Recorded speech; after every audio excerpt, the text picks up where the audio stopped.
Hey everybody, just wanted to send out a quick video and tell you I have a newfound appreciation for rideshare driving. So for some of y'all might have noticed that I've been commenting lately that I went and got a part-time job at HEB to kind of offset the summer slump, and I had to quit HEB yesterday. 4 days on the job, and I was 95% of the time doing curbside delivery in and out of the heat. And for those of y'all that obviously don't know, I've had to go to the hospital for heat exhaustion. I've been really bad like this since I was young. When I was a cheerleader, I used to have to sit out every other cheer because I could not exert energy in the heat. I'm born and raised in Houston, but I will never be used to this heat. So no, I'm not used to it. I've gotten IV'd up multiple times at festivals by paramedics. So I don't mess around with the heat, okay? I'm not gonna die of heat exhaustion. That's the worst way to go, is pushing yourself. And I couldn't calm down. I was catching myself basically going into the refrigerator and even the freezer of the curbside delivery section, because pretty much on average every 10 minutes I had to go outside. I had to deliver groceries outside to people's cars. And you know, there was even somebody else questioning, is this all we're going to be doing as an e-store shopper? That's what I was originally hired for, and I went for that job because I assumed I'm going to be shopping in the store. So part of the job is to be curbside, and I guess just having to go through 30 days of training, which I think was just way too long. I needed to quit mostly for that reason of I just can't be in the heat. I can't do anything in the heat. Before I quit though, I did pull my data. I haven't done a lot of ride sharing this year, so I was even going back on some data. And honestly, I was a little pleasantly surprised by the amount of people on the Uber app that have been tipping. $1 here, $3 there, some people tipping $5. Also, last year, April and May, before everything slowed down, y'all, I made over $300 in cash tips.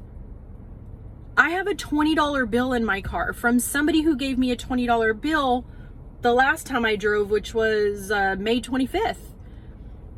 There are people out there that can make your day if ride sharing is just really slow, if you're dreading it. But let me just explain something to you. Your freedom and flexibility, I personally feel, is worth more. And it's worth even more when you're doing something extra with your time. Everything I do the moment I wake up, before my child wakes up, anything I'm doing while I'm driving, when there isn't anybody in my car, I'm listening to strategy, business, between growing my YouTube channel. I'm now creating a website so I can get people off of Etsy to buy directly from me. And I'm going to be creating content to basically showcase my digital products. I'm a graphic designer. I'm also building my nephew's website, and I'm doing all the personal branding for him. And I'm going to be like basically I'm going to create him a planner, and he's going to do the whole content creation thing too, because he needs something else besides driving an 18-wheeler. And then he's been dabbling in real estate investments, but you know, real estate is very hard right now, even for investors. I'm coming out of 17 and a half years of real estate experience. So I'm only doing ride sharing because I'm leveraging this freedom and flexibility. I'm also a single mom. I cannot work every single weekend. So there are some days where I just want to create. I just want to design all day. And guess what? I can just choose to take that day off and then double up. I don't drive full time. I don't drive 40, 50 hours a week. My goal is $100 a day. I do have other sources of income, some that I don't even touch, that are just building up. But I basically right now, like if you want to add up all of the income that I get and the potential income that I guess you could say it's there, like Instacart. I haven't done one Instacart, but I've been on with Instacart since last year. So I really don't count Instacart, but I have 9 sources of income right now. And again, most of them are not enough for me to just not work. But the whole point is I'm utilizing this ride sharing to go do something else. For you guys, it might be you're still applying for jobs and you're doing all the things. Of course, there's going to be videos on my YouTube channel just about job security. And I mean, the things that I kind of knew back in 2020 that had me starting my first side hustle, and then my second side hustle. And then I've learned so much. I'm now trying to scale everything finally. You know, I got burnt out of applying for jobs, having tons of job interviews. I got screwed by a home builder earlier this year, where I had to cancel my trip to London, my own birthday present to myself, that at the time I would have been able to afford. Wait, that car almost hit me. That was a Mercedes too. They're going pretty fast in the parking lot. Anyways, and you cannot just be ride sharing. Okay, like, you just can't be doing that. This is to leverage. You're using this for leverage. I don't care what age you are. You guys, I'm 46 years old. I thought I'd be married by now. I thought I'd be living in a house. But right when I started applying for a mortgage in 2022, I got laid off. I thought I would have been able to be a lot more consistent on YouTube to, you know, there's people that are buying their houses with YouTube money by now. And I'm not struggling per se, like financially, but I've had to stop going out. I stopped buying alcohol for my house a year and a half ago just to cut costs. I've been selling things like crazy. I've already made over $700 just selling my stuff on Poshmark this year. I don't even touch the money. My goal is $1,000 by the end of the year.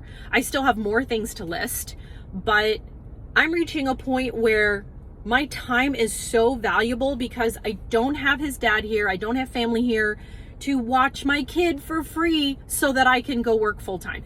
The summertime right now, he's in summer camp. I got approved for low income just to be able to even go work. So I have a newfound appreciation for ride sharing. Also, when I just looked at my numbers, you know, looked at my dollar amounts and the hours that were spent, not even counting tips, you guys, I was still averaging $24 an hour. And even if I set aside 30% for taxes, right, that still came out to $17.50 an hour, which is more than HEB was gonna pay me. Also, 3 of the days out of all 4 shifts that I had worked, I was so physically drained from the heat that when I got home, y'all, I had no energy to even work on my content stuff or designing. And those are usually things that I can do sitting on the couch, watching Netflix in the background while I'm working on, you know, everything on a laptop. And so it was robbing me even more. So it's not just I was making less than what I could be making just doing ride sharing, but also the tips on top of that would have made my $17.50 an hour more. And then the times that people give me cash tips, that's also adding to the perceived value of being a ride share driver. So yeah, I have great conversations with people. I meet the most amazing businessmen, investors, moms. I meet all sorts of people in this car, and I love having conversation. And I don't know, like, I can't tell what gets me the tips sometimes. Of course, it comes out of nowhere, but I'm talking about cash tips that people have given me. And again, I don't touch it. I let it, I put it at home somewhere, like in a jar, because I just kind of want to see, like, oh, like, how much in cash tips did I make at the end of the year, you know? I mean, I guess I could put it in my savings and just document it in writing, but anyways, the long story here is to make the long story short, that's what I meant to say. Sorry, there will be no editing. I'm about to start ride sharing. It's already 9:13 in the morning. I've dropped my kid off at summer camp. So long story is, if you are not making money, you feel that, it's tremendously gone down, you have to reassess a lot. And here's the thing, a lot of people don't realize when they're talking about how much money they're making. You guys, I feel like for somebody that's doing and learning and doing online marketing, and I'm having to really kind of get into the data of things, right? To even know where I should spend my time. When you're talking about how much money you're making or not making, there's so many things that go into factoring what you're making versus someone else. Okay, this is just like a regular job. That's why they say never discuss your pay. But y'all, the one thing I think people don't take into account is the car you're driving, not just the type of car you're driving, but the year that you're driving. And I know some of y'all don't want to hear this, but I'm pretty sure that my 7-seater SUV Toyota Highlander XLE is going to get pushed to somebody, to a customer that maybe is someone that maybe they use comfort a little bit more, right? Maybe they use the comfort thing a little bit more, and maybe sometimes they use X versus someone who, the algorithm, it knows everything, okay? It might know that the one time you paid for an XL ride, you're more likely to enjoy and rate that XL ride. Even though you ordered an X and you got me in this big 7-seater SUV. By the way, not a gas guzzler, not when the gas is lower than $3 a gallon. It's perfect, it's fine. But versus somebody with a 4-door Toyota Corolla, and maybe they haven't been doing Uber and Lyft since 2015 like I have. Maybe, somebody else that drives more full-time, consistently. I don't drive consistently or full-time. So, and other things like, I could just say right now, I rarely call for rideshare, and I'm severely disappointed by both Uber and Lyft. Between me and my best friend, she likes to use Uber, I like to use Lyft. Between the both of us, every vehicle that has picked us up when we were together was horrible. And I don't mean the type. I mean no music playing when we got in the car. The air conditioning is not blasting. This is Texas. You need to be blasting the air conditioning no matter what time of year. It's as simple as this. Everyone has a different temperature. Wear a sweater. I bring a sweater in my car. Because it gets really cold in here. I can get this car below 60 degrees, and you just don't know who is super duper hot, who's been waiting outside for a long time. It's better for your car to be freezing, and when somebody gets in, they will ask you to turn it down. Or you can tell them, for me, you can control it in the back. Then the other way around. Most of the time I've taken a ride share, the air conditioning isn't even on.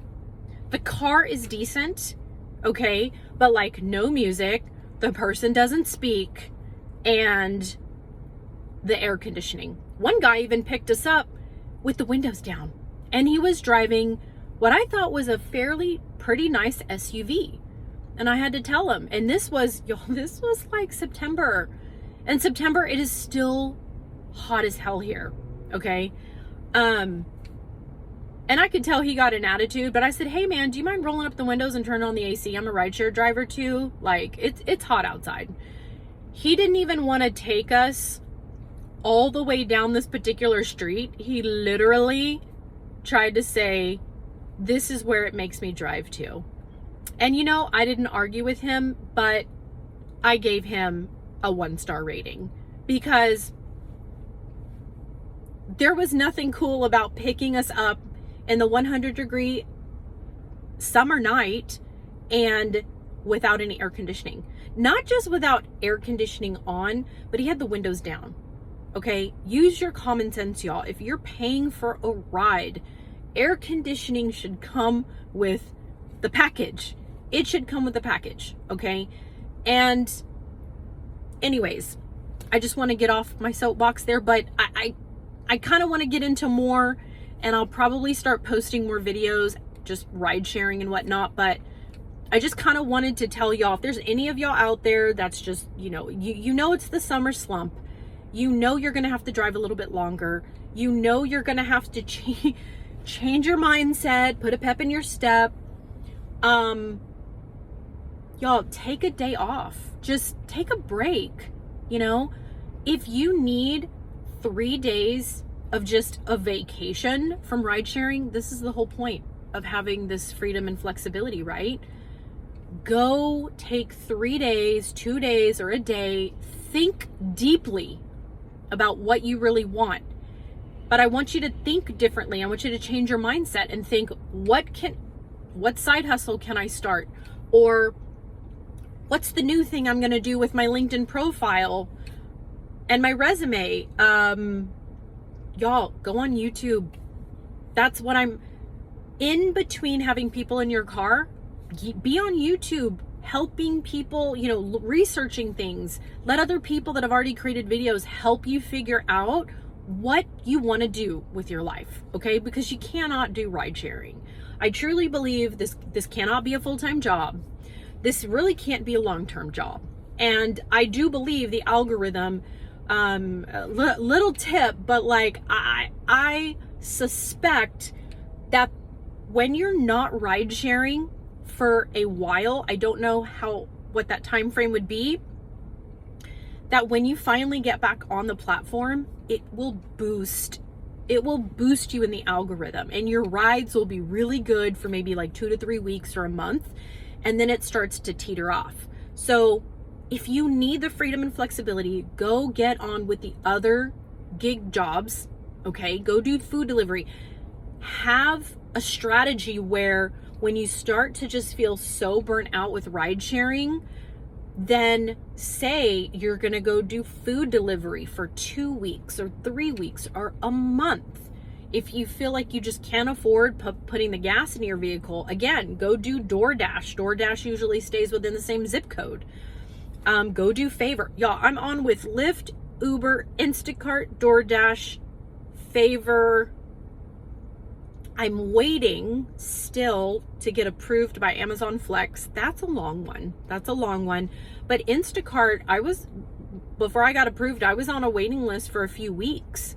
So if anything, take action towards giving yourself more options. Because when you have more options, even with gig work in general, you're just going to feel better. Okay, you're going to feel better. You're going to feel like you have a little bit more control because you have other ways of making money. And this is why people work so hard to try to get multiple sources of income under their belt.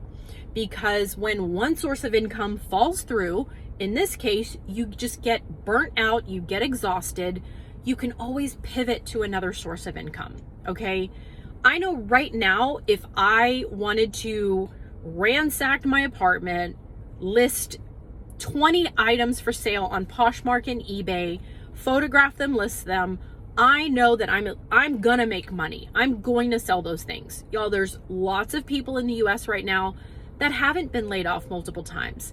They've never been laid off. There's a lot of people with disposable income that are still out there buying things. Maybe they have some sort of crazy job security, right? That they'll never get laid off. And capitalize on that, right? I mean, this is America. So it's you guys, there's so many choices, and YouTube University, there's just no excuse to say, I don't know how to make more money, or I don't know what I'm supposed to do. It's one thing if you want to be a content creator and you're really just trying to figure out, okay, what am I good at? And you genuinely have no skills. You genuinely aren't creative. You're just not interested in anything. That's gonna just require research, okay? A lot of research. And use the time in the car that you're driving. I listen to the YouTube videos that play. I listen to podcasts all the time. Just start consuming content and start paying attention to like what you want to watch or what you want to listen to between YouTube or like Spotify podcasts or Apple podcasts, and start paying attention to yourself to figure out, okay, what am I remotely interested in? And then go down the YouTube rabbit hole. Okay. If you find yourself interested in like, oh, I've always wanted to learn how to knit, start watching knitting videos. Then start watching videos about how to start a crochet business, how to start a crochet Etsy shop, whatever it takes, but just use your time while you are in the summer slump, not making much money, and use this time, because now your hourly rate is a higher perceived value, right? It's not just, oh, I'm only making, $15 an hour. This is an example. But now you might be like, oh my gosh, I'm learning how to start a business. I'm learning how to build a web page. I'm learning how to build a landing. Y'all, just make it through the summer slump, drive longer, take more breaks. There's so much you can do. If there's anything in this video today that hits you hard, please comment down below. I would love to keep doing some of these other videos, because this is actually one of the content pillars I really want to talk about, cozy entrepreneurship. I know driving in a car isn't cozy when you're not really at home on a couch, but cozy entrepreneurship in general is just being an entrepreneur at your own pace, right? Doing not the hustle culture stuff. So I am going to be talking more about minimalism, slow productivity, and of course, cozy entrepreneurship, which basically just means making money online. I would love to tell people what I'm doing to stay afloat, what I started doing even just back in 2021. So there's going to be a lot more videos, but thank you so much for watching. Bye.